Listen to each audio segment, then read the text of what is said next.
नमस्कार विद्यार्थियों। Education point Haryanvi में आपका बहुत बहुत स्वागत है। विद्यार्थियों, आज हम करने जा रहे हैं कक्षा 11वीं का जामुन का पेड़ पाठ के अभ्यास के प्रश्न उत्तरों को। तो बने रहिए आप मेरे साथ एजुकेशन पॉइंट हरियाणवी पर। यदि आप मेरे चैनल पर नए हैं तो चैनल को आज ही सब्सक्राइब अवश्य कर लें, क्योंकि मैं रूटीन से बिल्कुल एक क्लास वर्क की तरह ही आपका सिलेबस है वो करवा रहा हूँ। आपको इस तरह से YouTube पे और कोई वीडियो नहीं मिल पाएंगे जिस तरह से मैं आपको रूटीन से करवा रहा हूँ। तो बने रहिए मेरे साथ। आइए करते हैं पहला प्रश्न। बेचारा जामुन का पेड़ कितना फलदार था और इसकी जामुनें कितनी रसीली होती थी। ये संवाद कहानी के किस प्रसंग से आए हैं और इसका जो ख भाग है इससे लोगों की कैसी मानसिकता का पता चलता है। तो भाई ये संवाद सेक्रेटेरिएट के लॉन में जामुन के पेड़ के गिरने से संबंधित है। रात की आंधी में सेक्रेटेरिएट के लॉन में खड़ा जामुन का पेड़ गिर गया और उसके नीचे एक आदमी दब गया। सुबह माली ने उसे देखा और क्लर्कों को सूचना दे दी। वहाँ सभी इकट्ठे हो जाते हैं। वे सभी जामुन के पेड़ों की प्रशंसा करते हैं, में चर्चा करते हैं, किंतु उन्हें उसके नीचे दबे व्यक्ति से की कोई चिंता नहीं है। अगला है इसका ख भाग। इससे लोगों की संवेदन शून्यता और स्वार्थपरता का पता चलता है।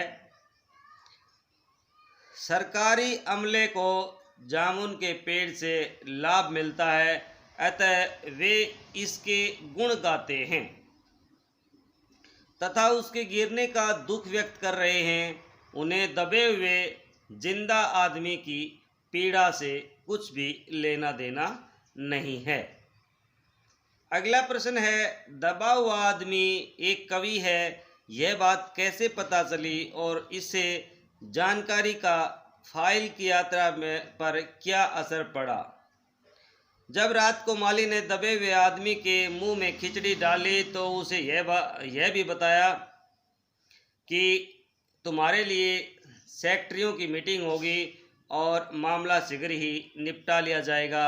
इस पर दबे हुए आदमी ने मिर्जा गालिब का एक शेर कह डाला, ये तो माना कि तगाफुल न करोगे, लेकिन खाक हो जाएंगे हम तुमको खबर मिलने होने तक।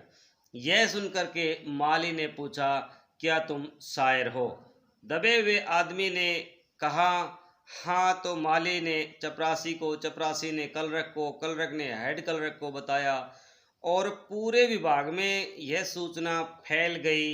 यह निर्णय लिया गया कि न एग्रीकल्चर है और न ही हार्टिकल्चर, इस व्यक्ति की फाइल कल्चरल डिपार्टमेंट को दे दी जाए। अब फाइल को पर नए सिरे से विचार होने लगा। इसे साहित्य अकादमी के केंद्रीय शाखा का मेंबर चुन लिया गया। पत्नी को बता देने की बात कही गई, पर पेड़ की बात वहीं की वहीं रही, उसे काटना संभव न हुआ। इस बात की फाइल जहां की तहां रही। अगला है, कृषि विभाग वालों ने मामले को हार्टिकल्चर विभाग को सौंपने के पीछे क्या तर्क दिया। भाई, कृषि विभाग वालों ने तर्क दिया कि कृषि विभाग को अनाज और खेतीबाड़ी से संबंधित मामलों में फैसला लेने का अधिकार है। जामुन का पेड़ फलदार वृक्ष है, इसलिए वह मामला हार्टिकल्चर विभाग के अंतर्गत आता है। उन्हें ही इस विषय का फैसला लेना चाहिए। जिन्होंने फाइल हार्टिकल्चर और फिर उन्होंने फाइल हार्टिकल्चर विभाग को सौंप दी।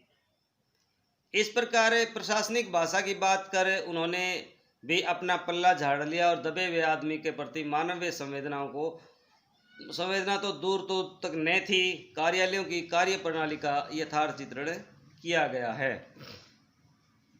अगला प्रश्न है, इस पाठ में सरकार के किन किन विभागों की चर्चा की गई है और पाठ से उनके कार्य के बारे में क्या अंदाजा मिलता है।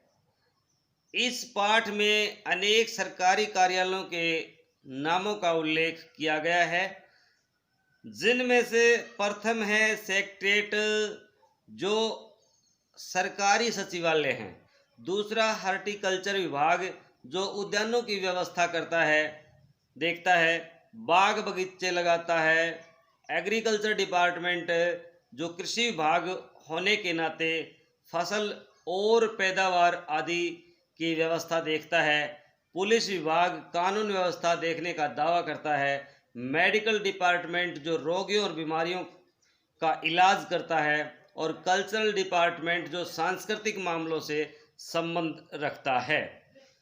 कवि, कलाकार, चित्रकार आदि को प्रोत्साहन देना इस पाठ में इनमें से एक ही विभाग सही ढंग से काम नहीं कर रहा है।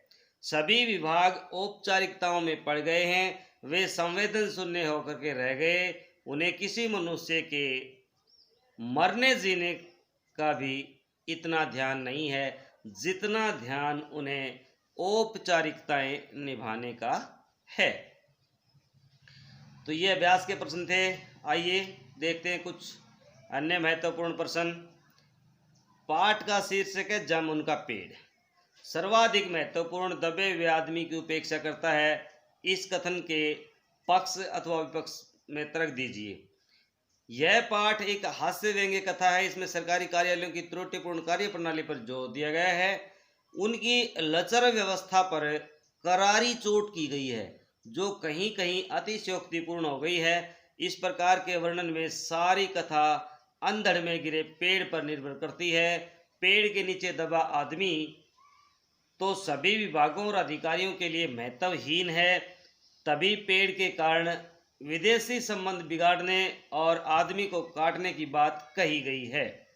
यदि इसे देखें तो शीर्षक भी आदमी को छोड़ करके पेड़ के लिए ही जामुन का पेड़ रखा गया है, जो अपने आप में एक व्यंग्य पुष्ट करता है। अगला प्रश्न है, जामुन का पेड़ काटने से कौन से देश से भारत के संबंध बिगड़ने की संभावना थी और क्यों?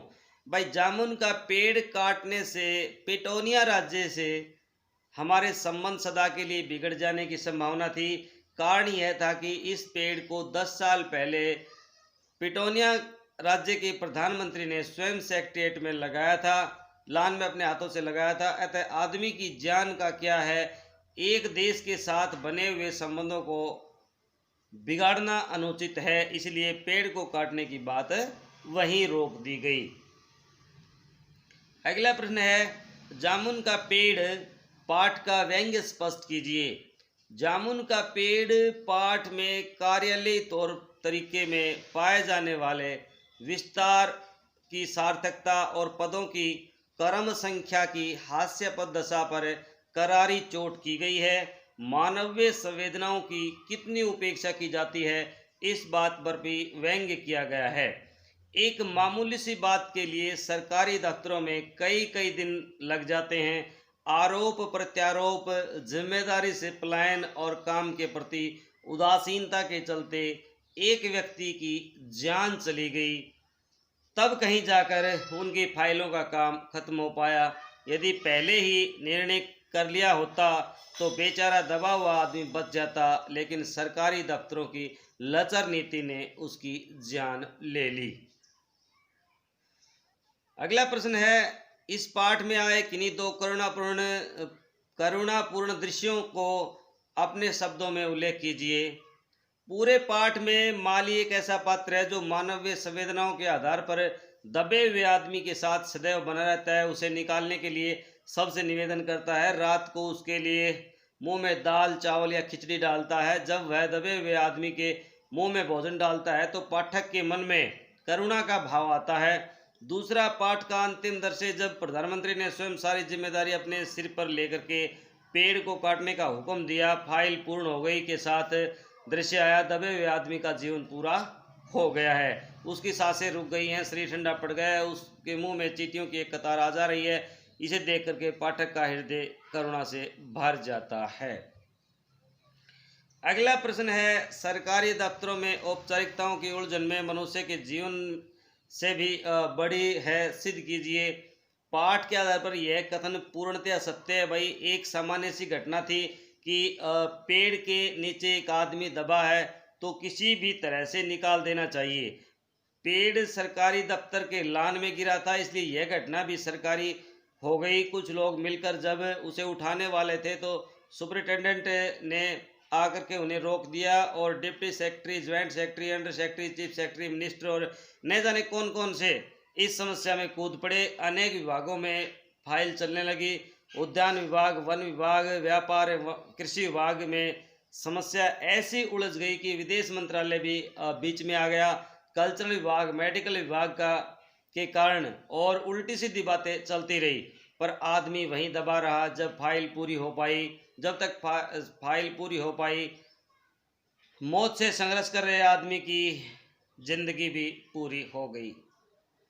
अगला प्रश्न है, जामुन का पेड़ पाठ में सबसे मूर्खतापूर्ण प्रसंग कौन सा है?